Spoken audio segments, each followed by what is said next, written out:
Episode 18. The third place between leader and team. In most teams, two roles dominate, the leader and the team. One sets direction, the other follows it.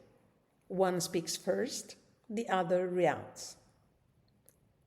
Even in flatter, agile, purpose-driven organizations, this binary persists more often than we admit. But sometimes, something different appears, a third space, a flicker of possibility between roles, a shared field that belongs to no one and yet holds everyone. This third place is not about titles, it's not about hierarchy or lack thereof. It's a relational state that emerges only when both leader and team step beyond their scripts. It happens in moments when a leader says, "I don't know, what do you say?" and truly means it. When a team member pushes beyond the brief, not to impress, but because something bigger wants to be named.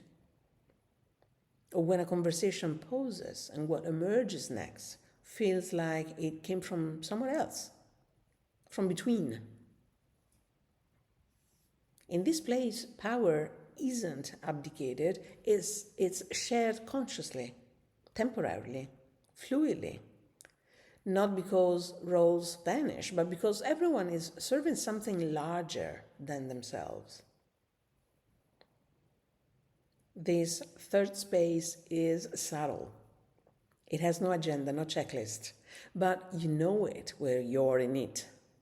The air feels charged. The usual power dynamics soften. People listen more deeply, and time stretches, and insight arrives.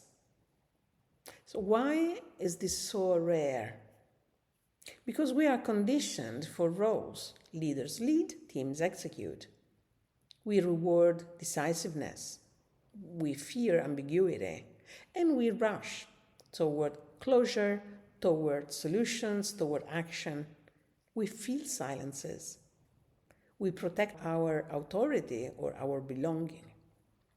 But in doing so, we often miss the emergence of something new. To access this third space, we need to unlearn speed. We need to build muscle for presence, for pause, for surrender. And this is not a passive state, it's an active surrender, a conscious stepping back, a tuning in to what's wanting to emerge. Think of a jazz ensemble. Everyone has a role, but magic happens in the improvisation, in the listening, the risking, the response to what just shifted. No one controls the outcome, but everyone shapes it. In leadership, the same is possible. So how do we cultivate this third space? First, through intentional pause. Create moments in meetings where no one speaks right away, where silence is allowed to do its work. Ask questions, not for answers, but for reflection. What feels unspoken here? What's the question beneath the question? Second, by decentering authority. Leaders can say, "I'm not here to decide today, I'm here to listen." Or, "Let's suspend knowing for a bit. What does the system want to say?" These are not signs of weakness. They are signals of shared authorship. Third, by naming the field. Give the third space language.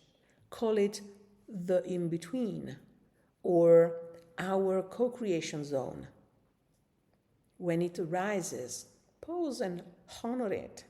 Say, "This feels different. Let's stay with it." Language grounds the experience. And fourth, by noticing resistance. The third space can be uncomfortable. It challenges control, predictability, and individual ego. People may joke, disengage, or rush to clarity. And that's okay. Stay with it. Trust that the discomfort is a sign of threshold.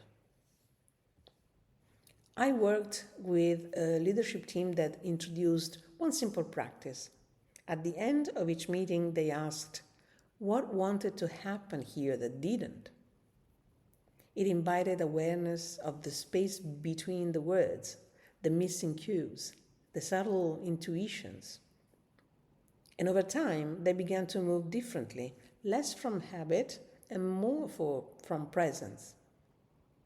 Another team began alternating who facilitated conversations, regardless of role.